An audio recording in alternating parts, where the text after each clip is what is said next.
Okay, so the nucleus has the protons and the electrons. Okay, let me see.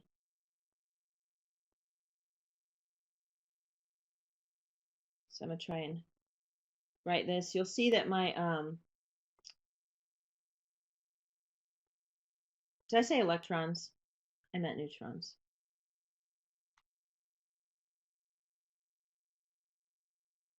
See my pen kind of lags a little bit. So protons are positive, which we kind of already covered this a little bit in electrostatics, and you probably did it in chemistry as well. And neutrons, they don't have any charge, so they're. I'm just going to write Na. But the protons and the neutrons are a lot bigger and a lot heavier than the electrons. So most of the mass is in the nucleus. Okay. And I had actually never heard this term before, but I saw it on your test and on your in your content. They call stuff nucleons, and that's basically anything that's located in the nucleus. So these are called nucleons, and they're just like residents of the nucleus. So if you live in the nucleus, you're considered a nucleon. Just like I said, I never heard of that term before, but I wasn't a chemistry major. So and then we have this thing called the strong nuclear force, and this is actually the strongest force that we know of in physics. The only thing about it is that it works over very small distances, right? It works inside atoms, so very tiny.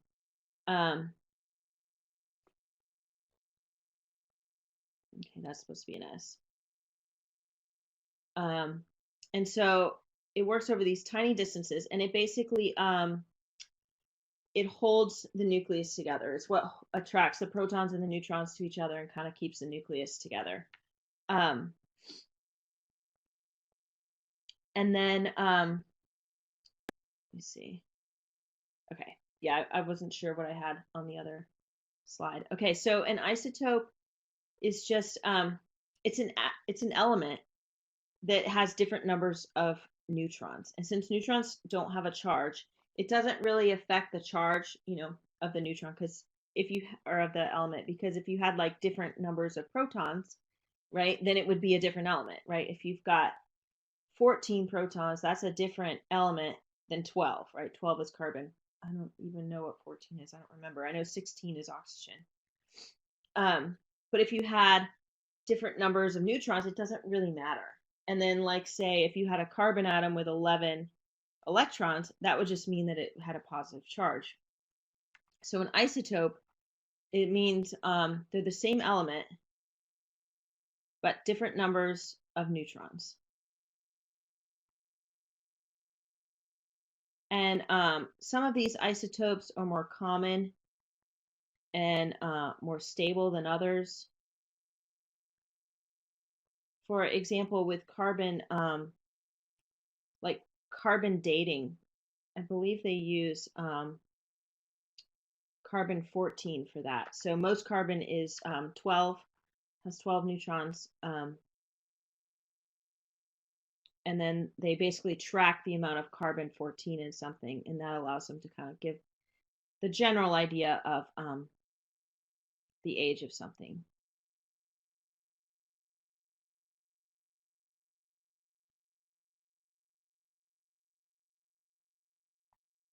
Um, so um,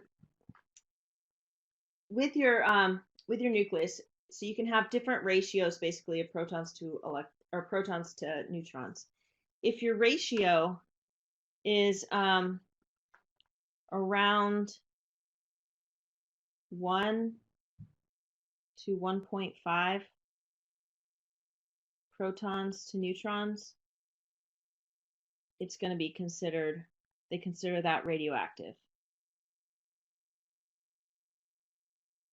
And basically, they have repulsive forces and attractive forces in the nucleus. if the repulsive forces are higher, then the nucleus will want to break up, right? Repulsive means like, yucky, we don't like it. So if the repulsive force is higher, then it'll want to split. Okay.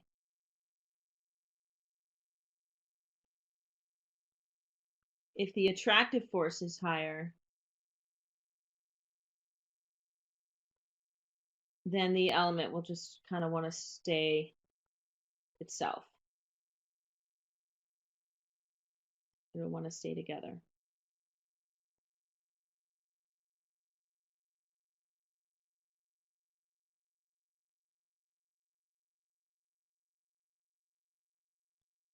Okay.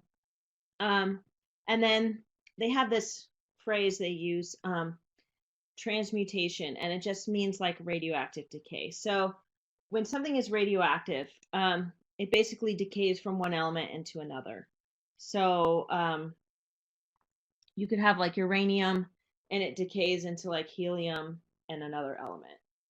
Okay, so it's been a while since I taught chemistry, um, so this is just another term for radioactive decay.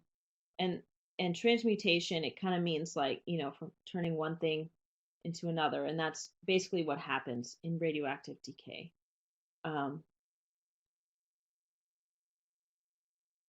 Your elements are going from an unstable element to a more stable element, and then when they decay like that, they release energy. And if their energy is some's a lot of energy, some's not. The shorter the half-life, which we'll get to, the more dangerous or more radioactive the element is. So then we have these different types of radiation. I went ahead and put them in a chart because it keeps it easy for my brain, but you don't have to. Alpha is our like least scary type of radiation. It forms a helium atom when it decays. So the thing that's like coming out, basically, you've got this element, and then you've got, it decaying into two different things. It'll turn into helium and something else. This isn't oxygen. This is just a something. Okay. And like I said, this is the least dangerous type of radiation. It doesn't penetrate very far. You can block alpha radiation with a piece of paper, so it's not really going to hurt you. Beta radiation is it's like medium dangerous, I guess. And what I saw in your test and what I saw in your notes is that it produces an electron with a -1 charge. But when I used to teach, we also talked about it producing a positron, which is basically an electron, but a positive one. But I didn't see that anywhere in your stuff. So that's why I just kind of typed electron, because I wanted, you guys to focus on that. But I just couldn't not tell you about the positron, because then I felt like I wasn't giving you the full picture. And then beta radiation, you can actually block that with like aluminum foil. So again, not too bad. Gamma radiation, this is actually an electromagnetic wave, right? We learned about it in our electromagnetic wave unit. So it doesn't have a charge at all, but it can penetrate very, very far, like through your skin, into your cells. Gamma radiation can actually cause cancer. They also use it to treat cancer because it destroys cells. And so, if they can focus it at the cancer cells, then hopefully they'll kill the cancer cells quicker than they kill you. That's basically what radiation is, unfortunately. So these are our different types of nuclear radiation that we can see. Here's like what's going on in alpha. You see it's producing this helium. So with these little with these little formulas, there's a couple things that you need to know. This number right here is the mass number for the element, that top one. Now, I did see on this test that you don't actually have to do any math or any short answer questions on this nuclear test. So that's, good if you're not a short answer person, but not so much if you prefer the short answer to the multiple choice. So all of these top numbers, these are called the mass number. And then this bottom is the atomic number.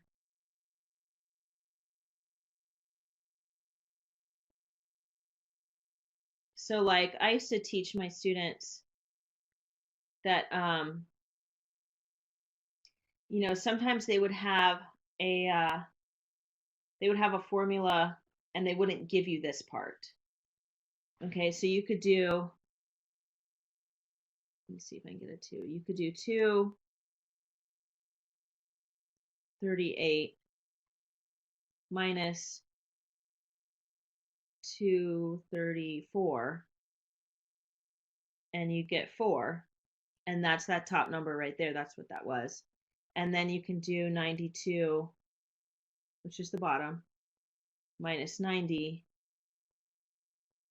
get 2. So you've got 4 over 2, and then you could, go to your periodic table. You could see that that was a helium atom, and then you would know that you've got alpha radiation. I didn't see anywhere where they made you do this math like this, but they did want you to know, they did want you to see these formulas. In fact, this formula, this graphic itself came from the test. This one did not, but it's the same thing. It's what would happen in beta radiation. This is still your mass number. That doesn't change on the top.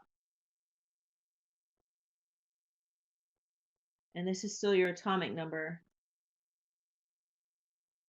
But you can see instead of a He at the end, we have an electron. And so it's a massive 0 basically, because electrons are tiny and they don't really have any mass compared to protons and neutrons and atoms. And then the charge is -1. So because 6 minus 7, right, would be -1. So if you saw this, you didn't have the beta here.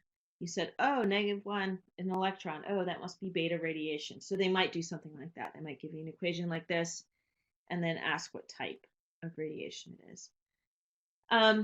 Now, your half-life is just the time it takes for half of the sample to decay. Okay. And I think you guys eventually will do a lab with like M&Ms. I think you can use Skittles too. For a half sample.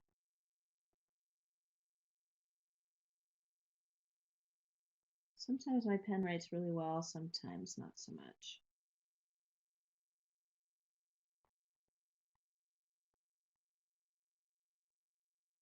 I'm thinking it's probably user error.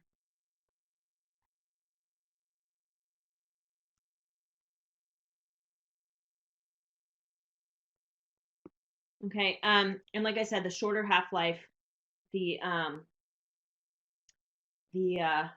more dangerous it is. That's the term they use on your test, dangerous. And like I said, they don't show half-life on here, but let's say you have like 100-gram sample of something. After one half-life, you'd have 50 grams. After 2 half-lives, you'd have 25. There's actually an actual formula with like fractions, and it's really complicated, and I never figured it out in order to do half-life, but I've just always done it this way. Another half-life would be 12.5, and then you could go on. And let's say each half-life was like 7 years, right? So then each one of these arrows would represent 7 years. So if they asked you, how long did it take to get to 12.5 grams, or how long did it take to get to a quarter of your sample? Or I guess that's not a quarter of your sample, but 12.5% of your sample. Well, let's say they did 12.5 grams. How long did it take to get 12.5 grams? You just do 7 times 3 because you went for 3 half-lives, and that'd be like 21 years. If they said, how long did it take to get to a quarter of your sample, that's only 2 half-lives. So then you could do 7 plus 7, or 7 times 2, you'd get the same answer. 14 years. And so that's how I've always done half-life problems. It seems a lot easier to me than the fractions and stuff. So if you need this for your labs or whatever, try this method. It seems a little easier. I honestly haven't watched the nuclear physics instructional videos for this unit, so I don't know if they do the easy way or the hard way in your videos. So if we talk about nuclear physics, we have to talk about fission and fusion. So both of these will convert matter to energy. Okay, fission is what happens on Earth.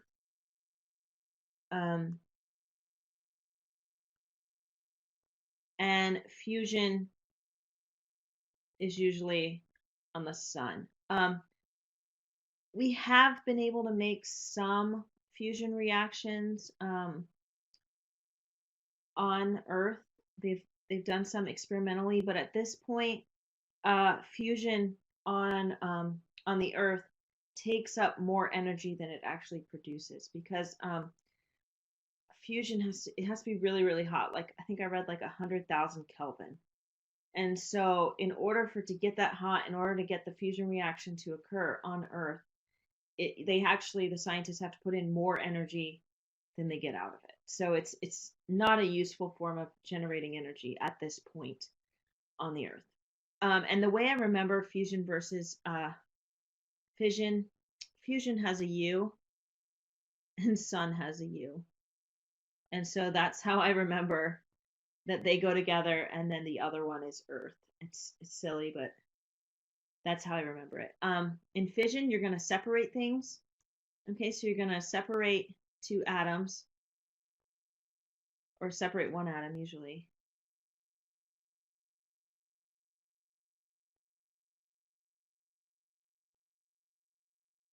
And produce energy. And I'm just going to use a big E for energy. In fusion, you're gonna fuse things together. Okay, so they're gonna come together and produce energy. Traditionally, like on the sun, fusion actually does produce more energy than fission. It's just that we can't get, like, naturally occurring fusion will produce more energy than naturally occurring fission. It's just that we can't get fusion to happen on Earth very well. In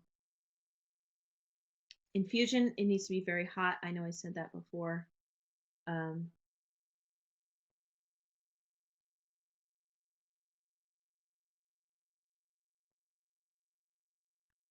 then a cool thing about fusion is, because you're not separating things and you're bringing things together, there's no waste. So, like, if you guys have taken environmental science or AP environmental science, you discuss nuclear energy a lot. And one of the problems with the nuclear energy we have right now is it's fission.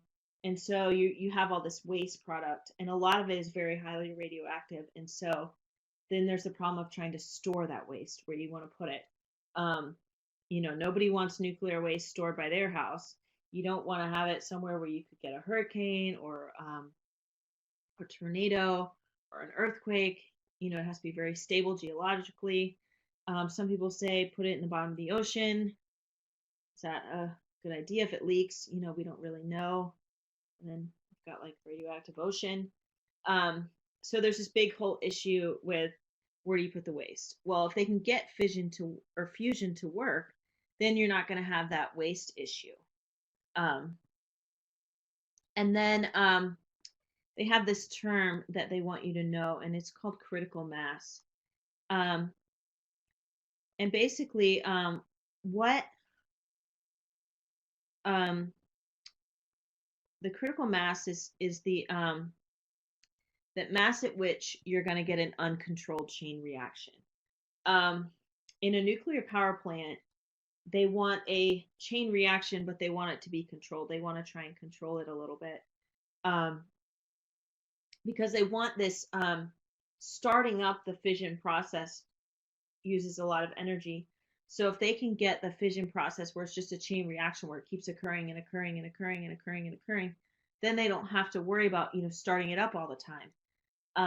And they try and control that. They have these control rods and they raise them and lower them out of like the core. It's like a water area, in order to control that chain reaction. Well, if you hit critical mass, then you're going to have an uncontrolled chain reaction. And then you can't stop it. And that's what they try and avoid.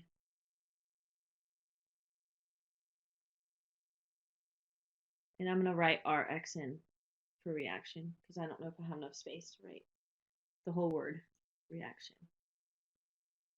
And so this would be a formula with fission. You can see we've got one element here, uranium, and it's separating into these two elements. I want to say that's krypton and maybe barium. I don't know. I don't know. Like I said, I don't have these memorized. It's been a while since I taught chemistry. Now, one of the things your test asked, which was I thought kind of like a weird question, is they said, what does this 3 stand for right here? And you see you've got this like 1 neutron there, and then you have 3 here. So what this is saying is this is saying that for each reactant, for each uranium atom, you're going to have this happen 3 times. Okay? And so that's kind of what's going on. That's what that is telling you. And so this is your neutron. You've got 3 neutrons, and then this E stands for energy. And this is the part that we want. Okay, so this is a fission reaction. You can see you've got 1 thing and you're breaking it into 2. So that's how you can tell it's a fission reaction. You just kind of have to just look for the elements and kind of tune out the other stuff. And then if we want to look at a fusion, you can see we've got 2 things and we're turning them into 1 and we're releasing energy.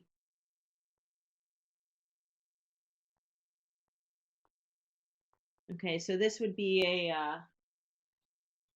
the other one was like a decomposition reaction. This would be like I don't remember what the chemistry word is actually for you're putting 2 things together. But you can see that you've got 2 reactants and then the 1 product. So that would be a fusion reaction. And then this is that term transmutation that we talked about before, where you've got 1 element turning into something else, right? It's turning into TH and helium, whatever TH is. That is not a common one. And so this is what's going on with uranium when it is decaying. And so because it's turning into something else, they call it, the actual word for that is transmutation.